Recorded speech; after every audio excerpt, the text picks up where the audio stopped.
Okay. Now, this question I have taken from R.S. Agarwal sir.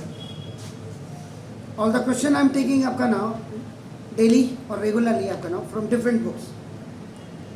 So my main is आपका now whenever you are going to solve any questions, so everything, every possible things must be known by you. आपके दिमाग में होनी चाहिए. That must be inside your brain. आपका नाम देखो. मैं हमारे यहाँ पहाड़ी में एक चीज़ है. पहाड़ी में कहते हैं ना चिल्ला तो खे बैठ जाए. हाँ घर बैठे. मीन्स घर से जब आप खा करके जाओगे तो when you will come in the market either for any task, so people will ask you खाना खाएंगे, खाना खाएंगे, खाना खाएंगे. क्या कहना चाह रहा हूँ मैं देखो. And if you are आपका नाम not taken, you have not taken आपका food from your home, so when you come to the market nobody will ask you that खाना खाओगे. My mean is very clear कि from the very first day when I am going to introduce the chapter or the topic or the whatever the subject मेरे पास दो ही हैं, तीन ही हैं, physics chemistry math 9th 10th में, 11th 12th में math. आपसे पहले बिल्कुल 12th के बच्चे बैठे थे, उनको मैं इंटीग्रेशन बाय पार्ट्स पढ़ाना था. तो वन मैन वन शो बड़ा दिक्कत हो जाता है उसके लिए, लेकिन फिर भी मैं ट्राई करता हूँ कि बहुत अच्छे ढंग से आपको पढ़ाऊँ. तो ये क्वेश्चन करने के लिए अब आपने क्वेश्चन देखा, उसके बाद आपने कहा 5th and 14th term of an AP. Okay, ये दिया है. इसका मतलब आपको एपी जनरेट करना. So how can you generate the AP when you have the first term, when you have the first term और द कॉमन डिफरेंस, और the second when you have the nth term. nth term होगी by keeping n is equal to natural numbers 1 2 3, then you can generate the AP, or if you have the first term and the common difference. ये AP. उसके बाद यहाँ पे थोड़ा सा मैंने इसको थोड़ा सा हल्का सा ट्विस्ट किया इस क्वेश्चन को, R.S. अग्रवाल सर को. उनका था फाइंड द 19th टर्म, मैंने कर दिया find the sum of 19th term कर दिया. ठीक है, क्लियर. तो ना देखो बस इतना ही था. अब मैं देखो इसको सॉल्व कर रहा हूँ. Solution in every question you have to write आपका टाइप अपना दिस स्टेटमेंट आपका नाम let small a b the first term of an AP and small d is the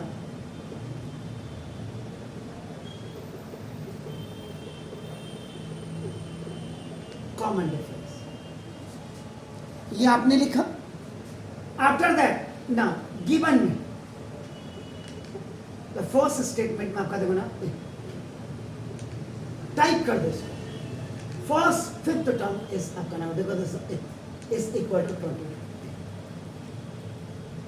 इसका मतलब 5th टर्म को आप लिखते हैं a5 और ये इज इक्वल आपका 22. फिर a, क्योंकि जब आप देखो an is equal to a plus n minus 1 into d, this nth term का फॉर्मूला यूज कर रहे हैं. एंड यू आर कीपिंग देखो n इज इक्वल टू 5, तो a5 is equal to a plus 5 minus 1 into d. सुना दो a5 is equal to a plus 4. कई बच्चे जो आपका ना यूट्यूब में देखते हैं उनको याद है ये 5th टर्म को कैसे लिख दिया. तो बेटा 5th टर्म को a प्लस 4d आप ऐसे लिखेंगे. इफ 6th टर्म होगा यू विल कीप 6 माइनस 1, तो उसको आप लिखेंगे a plus 5d. If you have to find out 10th term a10, तो 10 माइनस 1 9 a प्लस 9d ऐसे आप रखते जाएंगे. तो ना इसका बता दो a plus 4d is equal to आपका 20 is the first solution. Second, इससे गिवन में now again he is saying 14th term is आपका नाउ देखो इस 15 ये दिया. तो ना 14 को था a14 is equal to 14. a14 को हम कैसे, जैसे a5 को हमने a प्लस 4d लिखा, इसको हम क्या लिख सकते हैं a plus 13d is equal to आपका 58 या 56. यहाँ का अब लीनियर इक्वेशन इन 2 वेरिएबल में अगर आपका नाम इफ यू आर लुकिंग आपका if you are watching if you are seeing आपका नाम the same coefficient one variable है, तो इट्स वेरी इजी आपका नाम उसमें प्लस और माइनस दोनों देखिए. इफ दे और they both are the alternate, तो अल्टरनेट में आप उसको क्या करेंगे ऑन सब्ट्रैक्शन लिखेंगे. और if you have already the negative sign आपका नाम, अगर दोनों प्लस हैं तो उसको चेंज कर दीजिए. एक प्लस एक माइनस है अल्टरनेट है, तो उसको आप क्या कर दीजिएगा आपका नाम ऑन एडिंग ऑन सब्ट्रैक्शन आप लिख करके जो अब मैं बता रहा हूँ आपका देखना। अब देखिए solve both the equations by eliminating method। ये चैप्टर आपका जो बच्चों को एलिमिनेटिंग मेथड मींस देखो ए का कोफिशिएंट 1 ए का कोफिशिएंट 1 है, देखिए ये भी प्लस है ये भी प्लस है, इनके साइन को एक को आपको चेंज करना पड़ेगा ऑन सब्ट्रैक्शन।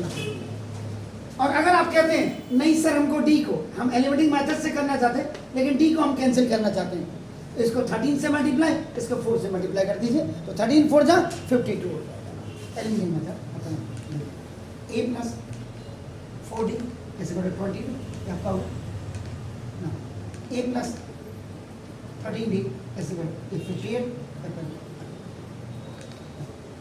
यहाँ पे आप ऑन सब्ट्रैक्शन क्यों लिखते हैं, दोनों पॉजिटिव माइनस माइनस माइनस, नीचे वाला जो साइन जिसका चेंज होगा तो आपका पहले वाले का भी सबका -13 में से 4 जाएगा माइनस का 90 और माइनस आपका इसमें से 36 माइनस से माइनस का तो डी 36/9 ये आपका बाय क्रॉस मल्टीप्लिकेशन आपका हो जाएगा तो the value of D is आपका ना इट्स 4।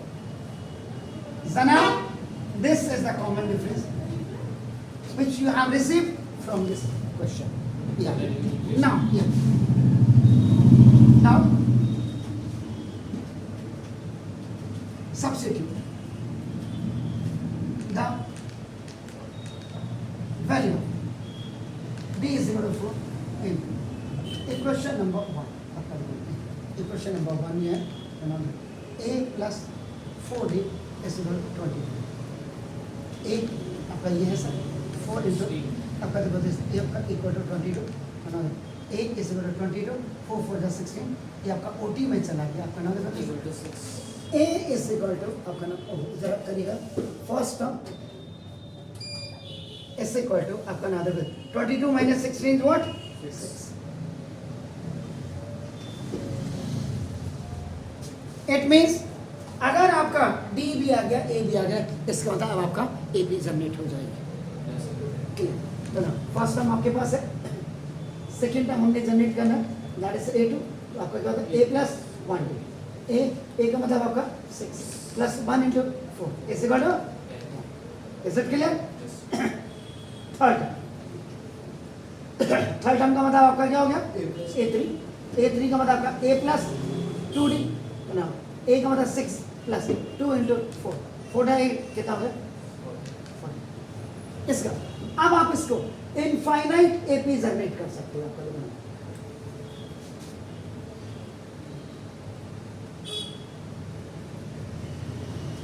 इनफाइनाइट एपी इसका मतलब ये this first term A2 A3 और डॉट लास्ट टर्म अगर आपके पास नहीं है तो आपको देखो this is 6 this is 10 and this is 40।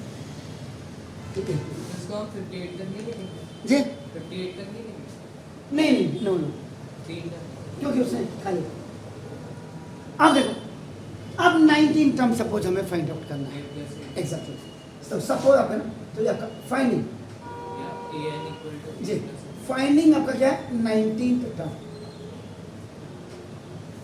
तो 19 टर्म आपने किया तो देखो a आपका 19 ये आपका क्या हो जाएगा A plus 18 ये कहाँ से आया इसी फॉर्मूले से क्योंकि आपका n की जगह में आप 19 रखेंगे तो 19 minus 1 18 A plus 18 भी होगा आपकी मर्जी आपका ना तो this A is 6 plus 18 into आपका क्या 4 तो ना 6 plus कितना होगा 72 now that is the A 19 आया। अब इससे आप क्या कर सकते हैं उसके समय निकाल सकते हैं या आप नंबर ऑफ टर्म्स आपका 19 के लिए निकाल रहे हो तो मैं आपको बता देता हूँ आपका नाम से इससे आप फाइनाइट एपी भी निकाल सकते हैं आपकी मर्जी मैं दोनों आपको बता रहा हूँ नहीं finite AP sir finite AP ये आपका जो अब जैसे आपने क्या किया 6 आपने किया 10 आपने किया 14 और आपका लास्ट टर्म आपका जो हो गया ये 78 हो गया ये आपका क्या 19 टर्म। तो यहाँ मतलब कुल मिला करके अगर आप ये भी नहीं कर रहे ये आपने निकाल दिया तो भी ठीक है आपका ना देखो ये मैंने कि मैं दोनों आपको फॉर्मूले एक साथ लगाकर दिखा रहा हूँ अगर आपने ये नहीं किया, ये वाले से किया आपका, देखो देख सकते। अब आपका sum n term Sn is equal to n by 2 आपका 2a plus n minus 1 into a, n is equal to आपके पास क्या सर 19। व्हाट इट बाधा भी तो लगा सकते हैं n upon 2 equal to a plus a। अभी देखो क्या बोला मैं अभी इनफाइनाइट के लिए जा रहा हूँ, इसीलिए ये लाइन खींचनी है।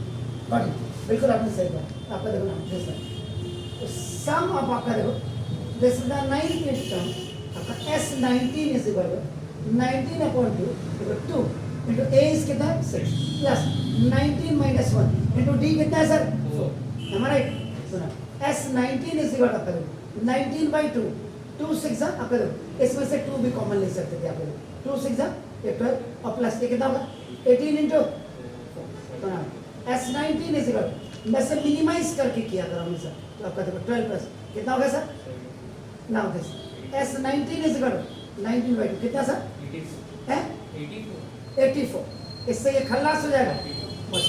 तो नाउ S19 इज इक्वल कितना हुआ सर 798। ये तब था जब आपका इनफाइनाइट ए बी आपने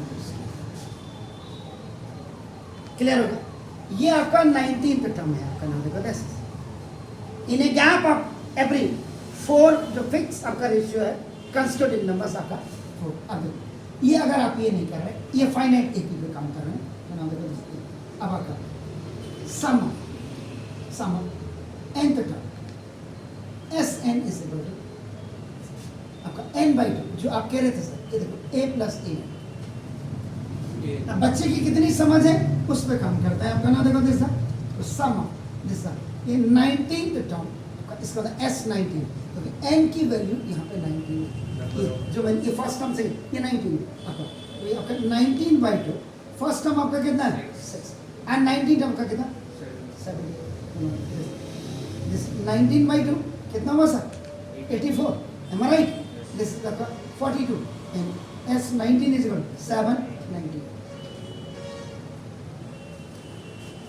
एक वो बच्चा होता है जिसके पास चॉइस ही नहीं होती और एक वो बच्चा होता है जिसके पास दोनों चॉइस होती है। इसलिए वही मैंने बोला अभी पहाड़ी में घर से खा के जाओगे सारे पूछेंगे, तो पहले ही स्लॉट में इंतजार मत करो ये कब फिनिश होगा, कब सर फिनिश करेंगे, कौन सी किताब पढ़ाएंगे, क्या पढ़ाएंगे, ये नहीं। आप बस उसमें से सारी चीज़ों को पहले ही उसमें ग्राफ्स करो कि एग्जाम के दिनों में खाली एक सरसरी नज़र करनी है, क्योंकि हमने सब कुछ अब यहाँ नहीं पढ़ोगे तो वहीं पढ़ोगे ना लास्ट में, फिर वो प्रेशर देना क्या पढ़ूँ क्या पढ़ूँ क्या पढ़ूँ, वो नहीं होना चाहिए। इससे अभी से हमें सारी चीज़ें बिल्कुल क्लियर होनी चाहिए। क्लियर हो गया सर? फाइन सुनिए